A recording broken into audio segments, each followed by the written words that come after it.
नमस्कार दोस्तों, वेदांत एकेडमी के इस ऑनलाइन प्लेटफॉर्म में आप सभी का स्वागत है। आज हम यहाँ डिस्कस करने वाले हैं मध्य प्रदेश की अर्थव्यवस्था।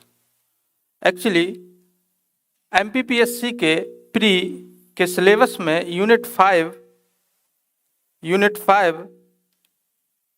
का खंड बा मध्य प्रदेश की अर्थव्यवस्था के संबंध में कुछ उपबंध करता है और इससे जुड़े हुए जो विभिन्न टॉपिक हैं उन पर हम एक एक करके एमसीक्यू के माध्यम से डिस्कस करने का प्रयास करेंगे। इसके कुछ महत्वपूर्ण फैक्ट और कुछ महत्वपूर्ण कंसेप्ट जिनके आसपास आपकी परीक्षा में सवाल बनाए जा सकते हैं उनको समझने का हम प्रयास करेंगे। तो आइए एक नज़र डालते हैं हम इसके सिलेबस के संबंध में।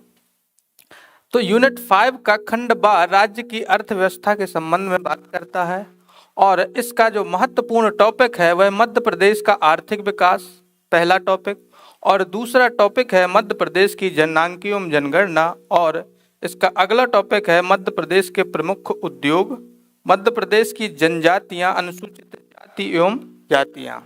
इसके अलावा राज्य की प्रमुख कल्याणकारी योजनाएं। ये कुछ इम्पोर्टेंट आपके टॉपिक हैं इस यूनिट के अंतर्गत। प्रत्येक टॉपिक के हम जो इम्पोर्टेंट एमसीक्यूज हैं उनको सॉल्व करेंगे दिन प्रतिदिन।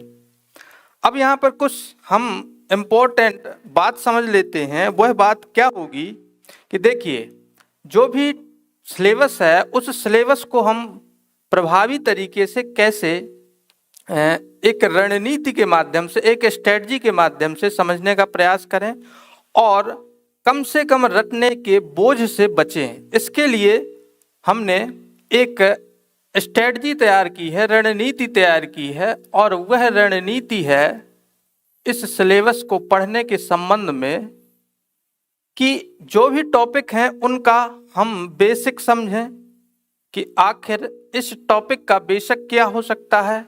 इसके अलावा उसका हम विविध समझें कि इस टॉपिक के इर्द गिर्द और कौन से सवाल पूछे जा सकते हैं, और अंत में इसका अपडेट हम देखें कि आखिर इस टॉपिक में हाल फिलहाल में क्या कुछ अपडेट हुआ है।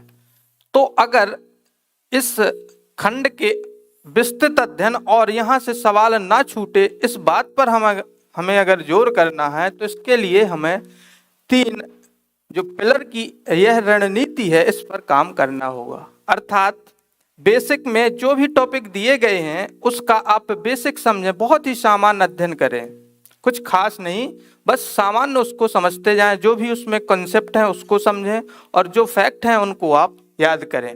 विविध की बात करें तो प्रीवियस ईयर में जो भी सवाल बनाए गए हैं उसका एक बार क्या आप रिव्यू लें, और इसके अलावा जो भी ये बेसिक टॉपिक हैं उसमें समय समय पर क्या कुछ संशोधन हुए हैं उनको आप विविध के अंतर्गत पढ़ने का प्रयास करें। अब अगर बात आती है अपडेट की, तो हाल फिलहाल में बेसिक जो हमारे टॉपिक हैं इनमें क्या कुछ अपडेट हुआ है, क्या कुछ परिवर्तन हुआ है, क्या कुछ संशोधन हुआ है, उसके बारे में हम जानें। तो अगर इस रणनीति के माध्यम से हम अपने इस सेक्टर को कंप्लीट करेंगे तो निश्चित तौर पर हमें यहाँ से ज़्यादा सवाल पकड़ने में कामयाबी मिलेगी। तो ये बात यहाँ हमें आपको समझनी है। अब आइए हम नज़र डालते हैं इसके पहले क्वेश्चन के संबंध में। तो देखिए, हमारा जो टॉपिक है वह है मध्य प्रदेश का आर्थिक विकास, और इसके संबंध में हमने कुछ एमसीक्यूज तैयार किए हैं, यहाँ हम उनको सॉल्व करेंगे। ये एमसीक्यूज ऐसे क्वेश्चन हैं जो आपकी परीक्षा में हमेशा पूछे जाते रहे हैं, इनसे जुड़े सवाल और आगे भी पूछे जाने की संभावना है। तो मैंने बहुत ही आम क्वेश्चन यहाँ पर सॉल्व करने का प्रयास किया है। तो देखिए, इसका पहला सवाल है, मध्य प्रदेश राज्य नीति एवं योजना आयोग के संबंध में असत्य कथन का चयन करिए। देखिए, ध्यान से आपको समझना है, यहाँ पे बात कही गई है असत्य कथन की, और हमारा जो कंसेंट है वह राज्य की नीति एवं योजना आयोग। तो पहला कथन देखें, राज्य योजना बोर्ड का गठन सामान्य प्रशासन विभाग के संकल्प 24 अक्टूबर 1972 के माध्यम से किया गया था। पहला स्टेटमेंट। दूसरा स्टेटमेंट है, राज्य योजना बोर्ड के अध्यक्ष मुख्यमंत्री होते हैं। इसके अलावा एक उपाध्यक्ष और 11 अंशकालिक सदस्य होते हैं। अगला स्टेटमेंट अगर देखें तो 21 सितंबर 2007 से राज्य योजना बोर्ड को राज्य योजना आयोग के रूप में जाना जाता है एवं वर्तमान में इस संस्था को मध्य प्रदेश राज्य नीति एवं योजना आयोग के नाम से जाना जाता है। और चौथा इसका स्टेटमेंट है, जिला योजना समिति अधिनियम 1997 की घोषणा के बाद राज्य के सभी जिलों में जिला योजना समितियों का गठन किया गया है। देखिए सवाल है हमारा असत्य कथन का चयन करना, और जो हमारा टॉपिक है वह है राज्य नीति एवं योजना आयोग। तो योजना बोर्ड का गठन, ये जो जिला योजना समिति अधिनियम है ऑप्शन डी, यह 1995 में लाया गया था। 1995 में इसको लाया गया था, इसलिए यह ऑप्शन हमारा गलत है। हमारा सवाल था असत्य कथन का चयन कीजिए, इसका असत्य कथन यह है ऑप्शन डी। अब अगर इसके बारे में हम कुछ इंपॉर्टेंट फैक्ट समझें कि आखिर जो वर्तमान में राज्य योजना एवं नीति आयोग है अर्थात नीति एवं योजना आयोग है, उसका अस्तित्व किस तरीके से आया है। तो सर्वप्रथम हम देखते हैं कि राज्य में आर्थिक विकास की आधारशिला राज्य पुनर्गठन के उपरांत रखी गई। ठीक है, पुनर्गठन के कुछ समय बाद केंद्र में योजना आयोग की तर्ज पर राज्य में योजना बोर्ड का गठन किया गया, योजना मंडल जिसको कहा जाता है। योजना मंडल का यह दायित्व था कि राज्य के संसाधनों का अवलोकन करे और राज्य में जो आर्थिक एवं सामाजिक विकास की समस्याएं हैं उनका क्या करे, पूर्वानुमान लगाए और समय समय पर सरकार को ऐसी सलाह दे और ऐसे स्टेप्स उठाने की सलाह दे जिससे राज्य का आर्थिक विकास त्वरित हो सके। तो यह उसका प्रमुख मकसद था। अगर इसकी संरचना की बात की जाए तो ऑब्वियस सी बात है कि इसके अध्यक्ष मुख्यमंत्री होते हैं, इसके अलावा इसमें एक उपाध्यक्ष होते हैं और 11 सदस्य होते हैं। अगर इसके वर्तमान स्वरूप की बात की जाए तो योजना आयोग का, मध्य प्रदेश राज्य योजना आयोग का नाम परिवर्तित करके 2020 में मध्य प्रदेश नीति एवं योजना आयोग किया गया था। इसकी अगर संरचना की बात करें वर्तमान स्वरूप की, तो इसकी संरचना में एक अध्यक्ष होते हैं।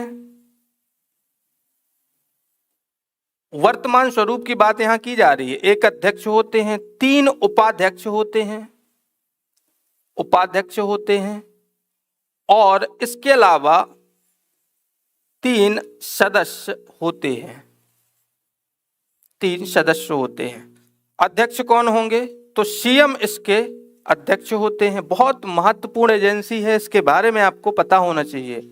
मध्य प्रदेश में आर्थिक विकास को दिशा एवं उसकी दशा का अवलोकन करने के लिए ये महत्वपूर्ण एजेंसी है।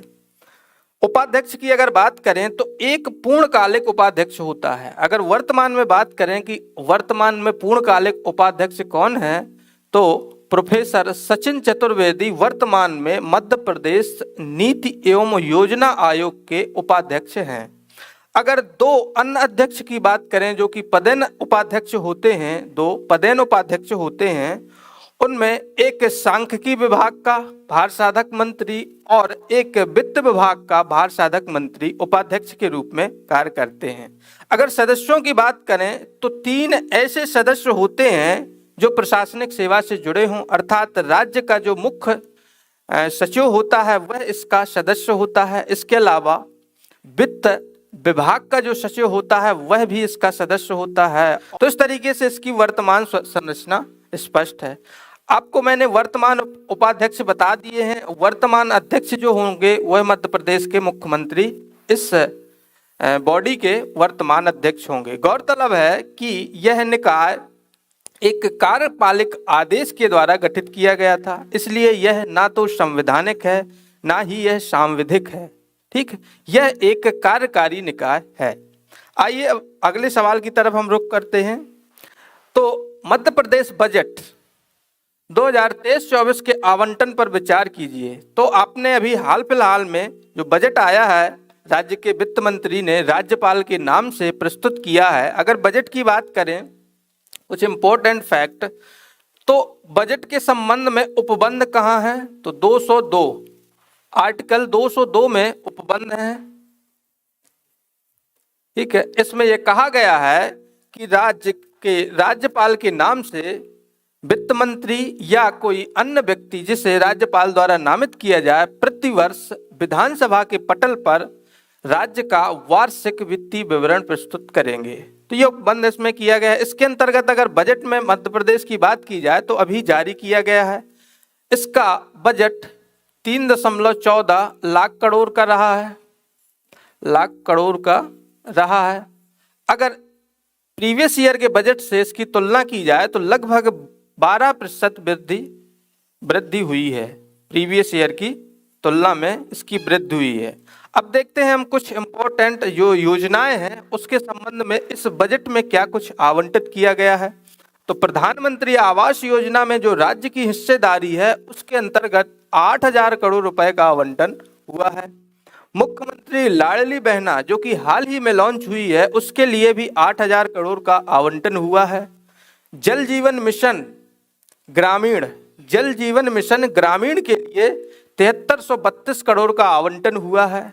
और अटल कृषि ज्योति योजना जिसके लिए 6520 करोड़ का आवंटन हुआ है। तो इनमें से आपको सत्य या असत्य कथन का चुनाव करना है। क्योंकि इस सवाल में सिर्फ ये लिखा है कि विचार करिए, तो इसमें आपको सुमेलित करना है। अगर एक तरीके से देखा जाए कि कौन से कथन सत्य है या कौन सा असत्य है, तो इनमें से 3 किसी न किसी प्रकार से समान है और एक भिन्न होगा।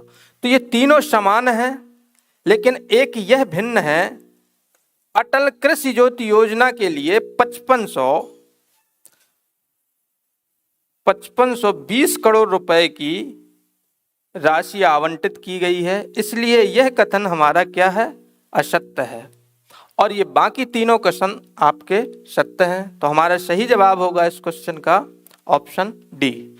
अगली बात करें अगर हम कि राज्य के सकल घरेलू उत्पाद में स्थिर भावों पर वर्ष 2022-23 अग्रिम के दौरान विगत वर्ष से वृद्धि अनुमानित रही है। अब देख लिए यहाँ इकोनॉमिक सर्वे की बात की गई है। इकोनॉमिक सर्वे में 2022-23 की बात की गई है।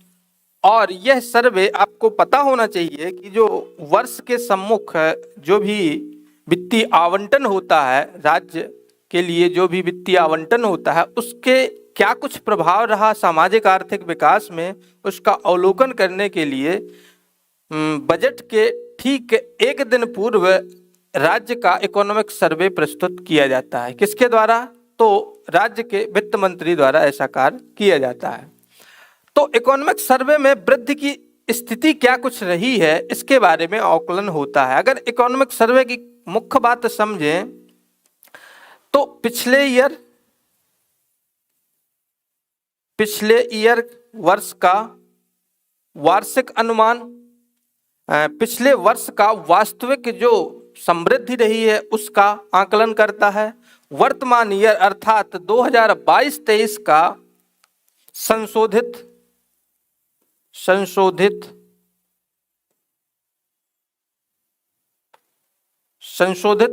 डाटा यहाँ पर क्या किया जाता है, प्रस्तुत किया जाता है। और आगामी वर्ष का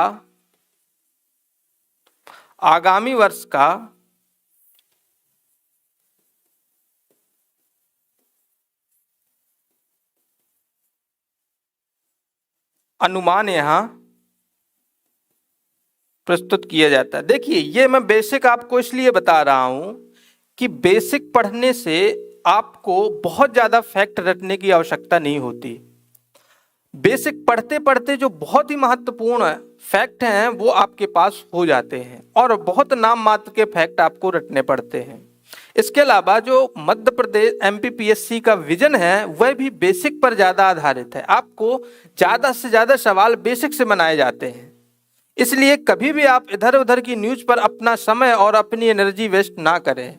बेसिक पढ़ें और उससे जुड़ा हुआ अपडेट ही पढ़ें या उससे संबंधित ही अपडेट पढ़ें। कोई बहुत ज़्यादा आप कॉम्प्लिकेटेड बनाने का प्रयास ना करें और इतने ज़्यादा फैक्ट की भरमार ना करें जिससे आपको बेसिक ही क्या है आपके दिमाग से निकलने लगे, वो है आपसे भूलने लगे। तो हमारा जो यहाँ पर कंसर्न है वो ये है कि आखिर इकोनॉमिक सर्वे का जो प्रारूप होता है वह कैसा है, वो हमारे दिमाग में होना चाहिए। इसके अलावा फिर हम जब उसका डाटा पढ़ें तो हम उसका डाटा बहुत आसानी से समझ भी आता है और याद भी रहता है। इसलिए मैंने आपको यह एक फॉर्मेट समझाया है।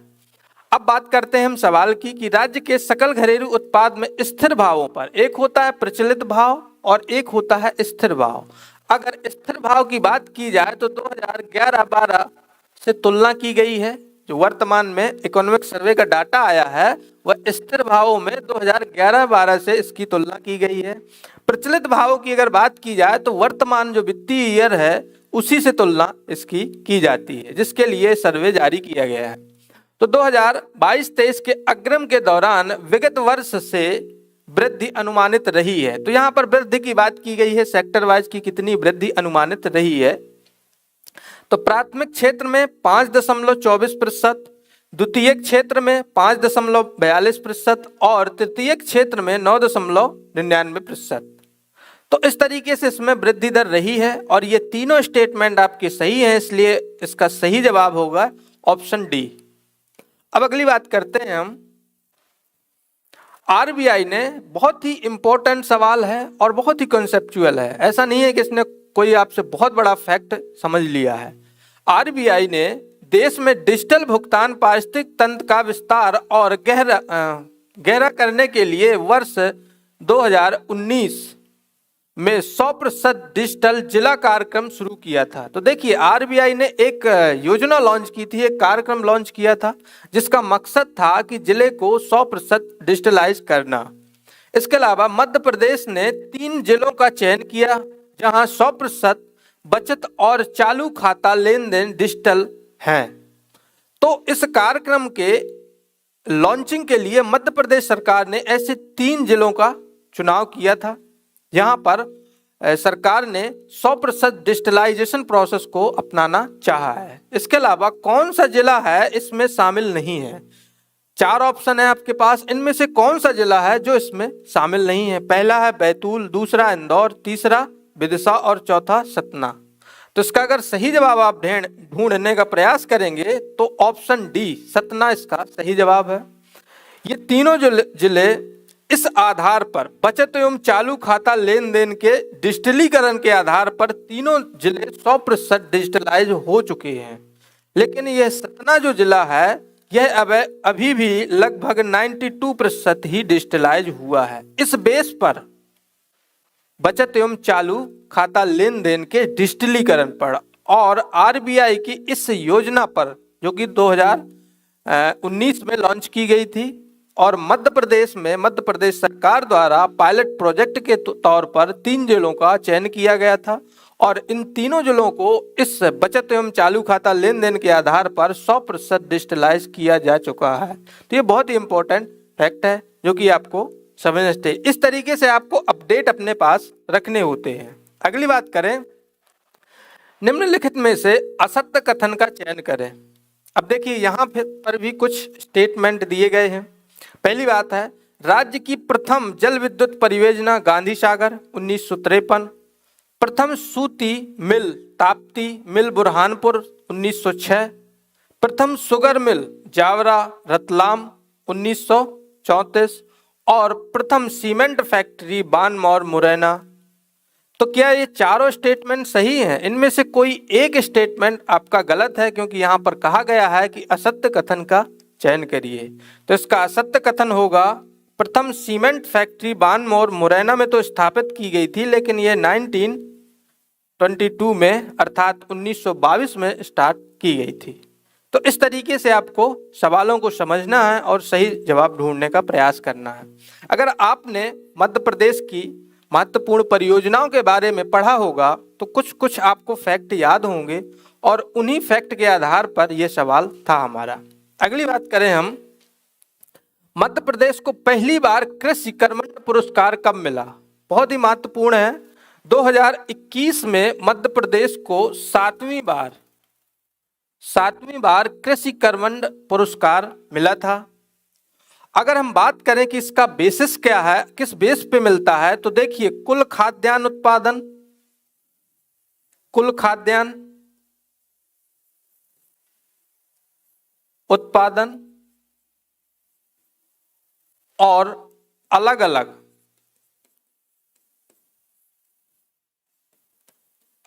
अलग खाद्यान्न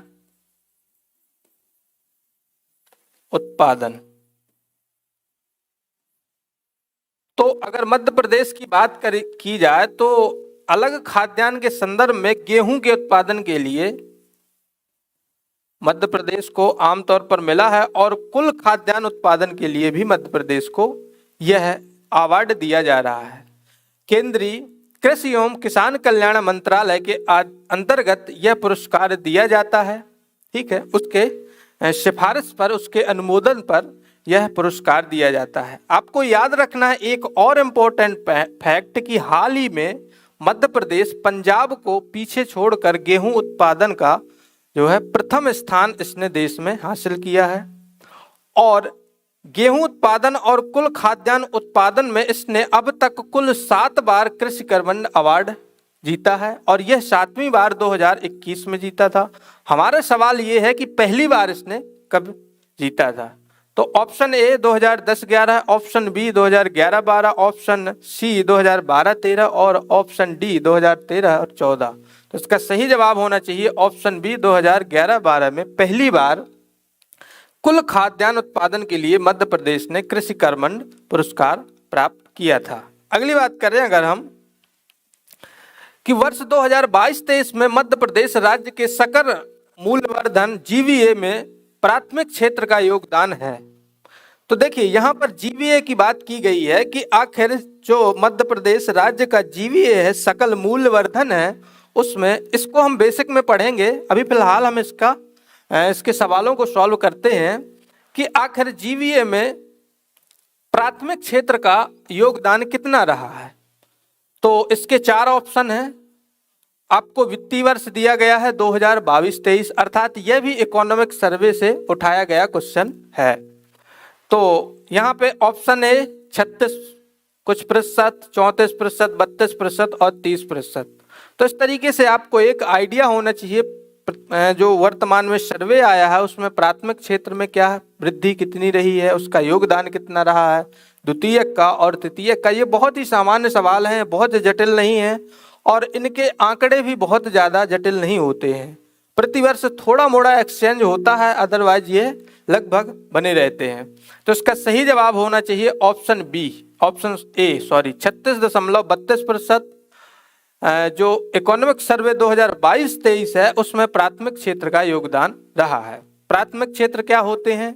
तो आपने इकोनॉमिक्स में पढ़ रखा होगा कि प्राथमिक क्षेत्र का आशय प्राइमरी इकोनॉमिक एक्टिविटीज से होता है, जिसमें कृषि, पशुपालन एवं खाद्य प्रसंस्करण सहित विभिन्न क्षेत्रों को सूचीबद्ध किया जाता है।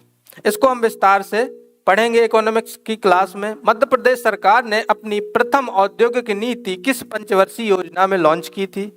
ये भी एक महत्वपूर्ण सवाल है आपके लिए। तो देखिए, जब मध्य प्रदेश ने नियोजन के माध्यम से, प्लानिंग के माध्यम से आर्थिक विकास की रूपरेखा तैयार की, तो अगर केंद्र की पंचवर्षीय योजना से समझे हम तो तीसरी पंचवर्षीय योजना के अंतर्गत जो कि 1951, देखिए भारत में 1951 से लेकर 2017 तक, 1951 से लेकर 2017 तक कुल 12 पंचवर्षीय योजनाएं, कुल 12 पंचवर्षीय योजनाएं लॉन्च की हैं। ठीक है, अब अगर वर्तमान में बात की जाए तो नीति आयोग के गठन के उपरांत जो राष्ट्र में नियोजन का स्वरूप है वह वैश्विक मानदंडों के आधार पर निर्धारित किया जा रहा है। अर्थात प्रत्येक वर्ष एक लघु योजना, उसके बाद फिर 3 वर्ष के लिए मध्यम योजना और फिर उसके बाद दीर्घ योजना, इस तरीके से प्लानिंग तैयार की गई है। इसके पहले पंचवर्षीय योजनाओं के माध्यम से प्लानिंग कमीशन जो होता था वह योजनाएं तैयार करता था और देश के संसाधनों को यूटिलाइज करने का के लिए एक पॉलिसी बनाता था। अगर मध्य प्रदेश की बात की जाए तो जो तीसरी पंचवर्षीय योजना थी, भारत सरकार की जो तीसरी पंचवर्षीय योजना थी, उस योजना के अंतर्गत जो राज्यों के संबंध में वित्तीय आवंटन हुआ, मध्य प्रदेश राज्य में उसी योजना के अंतर्गत पूर्ण रूप से अलग राज्य के तौर पर उसको वित्तीय आवंटन होता रहा। लेकिन इससे पूर्व क्या मध्य प्रदेश में आवंटन नहीं होता रहा? तो इससे पूर्व भी आवंटन होता रहा, लेकिन क्षेत्रीयता के आधार पर आवंटन होता रहा।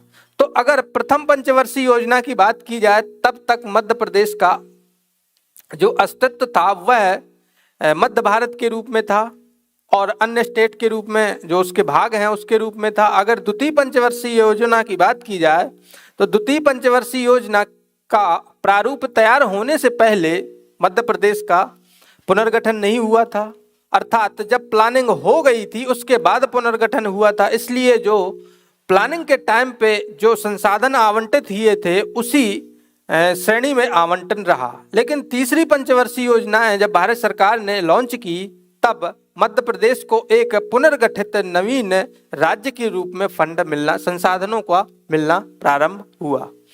तो ऐसी स्थिति में राज्य को यह आवश्यकता आन पड़ी कि उसको अपने भी राज्य में तत्कालीन योजना आयोग की तर्ज पर राज्य के लिए प्लानिंग की एक एजेंसी तैयार करना चाहिए। तो आपको याद होगा कि 1972 में मध्य प्रदेश में योजना बोर्ड का गठन किया गया था, योजना मंडल का गठन किया गया था और इसके अध्यक्ष सीएम होते थे। इसके अलावा इसमें उपाध्यक्ष होते थे जिनको कैबिनेट स्तर के मंत्री का दर्जा प्राप्त होता था और 11 अंशकालिक सदस्य होते थे। यहाँ अंशकालिक सदस्य का मतलब था कि विभिन्न अर्थव्यवस्था के विभिन्न क्षेत्रों से जुड़े हुए विशेषज्ञ सदस्य होते थे जो कि अपनी अपनी राय रखते थे और इस राय के आधार पर, इस सिफारिश के आधार पर, सलाह के आधार पर राज्य के आर्थिक विकास का एक खाका तैयार किया जाता था और उसी खाके के आधार पर, उसी प्रारूप के आधार पर संसाधनों का आवंटन होता था और राज्य के आर्थिक विकास को गति दी जाती थी। तो कुछ इस तरीके से सिस्टम हुआ करता था। अगर हम बात करें कि प्रथम औद्योगिक नीति थी कि तो जो वित्तीय आवंटन था केंद्र द्वारा या राज्य सरकार आवंटित करती थी 1956 से लेकर 1972 तक, वह प्रतिवर्ष अवलोकित होता था। तो राज्य को यह आवश्यकता आन पड़ी कि राज्य में त्वरित औद्योगिकरण के लिए एक डेडिकेटेड नीति का होना आवश्यक है और ऐसी ही पहली नीति कब लाई गई मध्य प्रदेश में? तो 1972 में पहली औद्योगिक नीति किसने तैयार की? योजना बोर्ड ने, अर्थात योजना मंडल ने तैयार की। देखिए, यह नीति, ऐसी नीति बनाने का जो मकसद था वह यह था कि संसाधनों का एकीकृत स्वरूप हो जो कि केंद्र से मिले या राज्य द्वारा जिनको स्थापित किया जाए और उसके माध्यम से एक तय समय के अंतर्गत प्लान करके पूर्व नियोजित विधि से राज्य के विभिन्न क्षेत्रों में औद्योगिकरण को क्या किया जाए? त्वरित किया जाए, औद्योगिक इकाइयों की स्थापना की जाए, आर्थिक गतिविधियों को बढ़ाया जाए और संसाधनों को ज़्यादा से ज़्यादा यूटिलाइज किया जाए। तो ऐसी ही औद्योगिक नीति 1972 में लाई गई थी और जब 1972 में औद्योगिक नीति लाई गई थी तो आपको पता होना चाहिए उस वक्त चतुर्थ पंचवर्षीय योजना चल रही थी। उस वक्त चतुर्थ पंचवर्षीय योजना चलाई जा रही थी। तो इसका सही जवाब होगा इस सवाल का ऑप्शन सी, चतुर्थ पंचवर्षीय योजना। अगली बात करें अगर हम, तो मध्य प्रदेश की किस पंचवर्षीय योजना की औसत आर्थिक समृद्धि दर 4.4% रही? तो इसमें एक बहुत ही इम्पोर्टेंट सवाल आपसे मैंने इसलिए पूछा है कि कई बार स्टूडेंट इधर उधर के आर्थिक सर्वेक्षण पढ़ के या इधर उधर की चीज़ें पढ़ के सवाल सॉल्व करने चले जाते हैं पेपर में, लेकिन मध्य प्रदेश का जो आर्थिक विकास है उसका इतिहास, उसका पैटर्न वो समझने में भूल कर देते हैं। तो इसलिए मैंने ये सवाल को रखा है। आप राज्य की पंचवर्षीय योजनाओं में संसाधनों के आवंटन और उनके मूल्यांकन का जो डाटा है उस पर भी आपकी एक नज़र होनी चाहिए। तो इसमें यह पूछा गया है कि किस पंचवर्षीय योजना की औसत वृद्धि दर, आर्थिक समृद्धि दर 4.4% रही है। तो 9वीं योजना में आपको याद होगा, जो 9th 5 ईयर प्लान था, उसमें आपको याद होगा कि इसकी जो समय अवधि थी वह 1997 से लेकर 2002 तक थी, और इस काल अवधि में 2000 से 2001 यह जो वित्तीय वर्ष था, इसमें राज्य की जो आर्थिक समृद्धि दर थी वह माइनस में पहुंच गई थी, क्योंकि उस समय पर राज्य का पुनर्गठन हुआ था और राज्य से छत्तीसगढ़ को पृथक किया गया था। तो यह पहला वित्तीय वर्ष था अब तक जिसमें राज्य की आर्थिक समृद्धि दर माइनस में पहुंच गई थी। तो इस फैक्ट को मैंने रिकॉल करने के लिए इस सवाल को रखा है। अगर इस समय भारत की वृद्धि दर की बात करें तो 5.5% थी।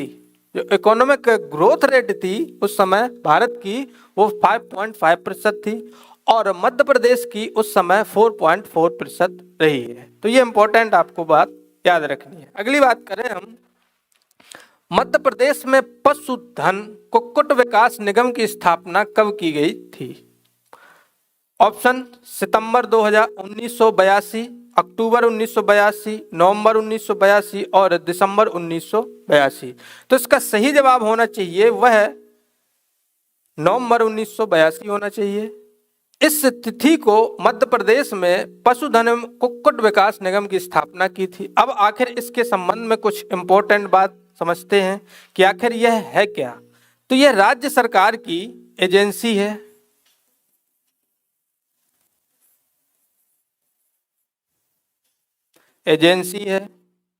इसका मुख्य मकसद जो है वह कृषि क्षेत्र, कृषि एवं ग्रामीण क्षेत्र में पशुपालन से जुड़े विभिन्न आर्थिक गतिविधियों को त्वरित करना है। कभी कभार इसके कार्यों, इसके गठन से संबंधित आपसे सवाल पूछा जा सकता है। इसकी जो महत्वपूर्ण भूमिका है वह सहकारिता के क्षेत्र में बहुत ही व्यापक है।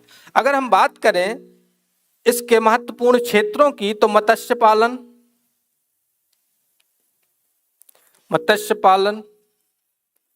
इसके अलावा मत्स्य के क्षेत्र में जो सहकारिता है उसमें भी इसका योगदान है। अंडा उत्पादन, मांस उत्पादन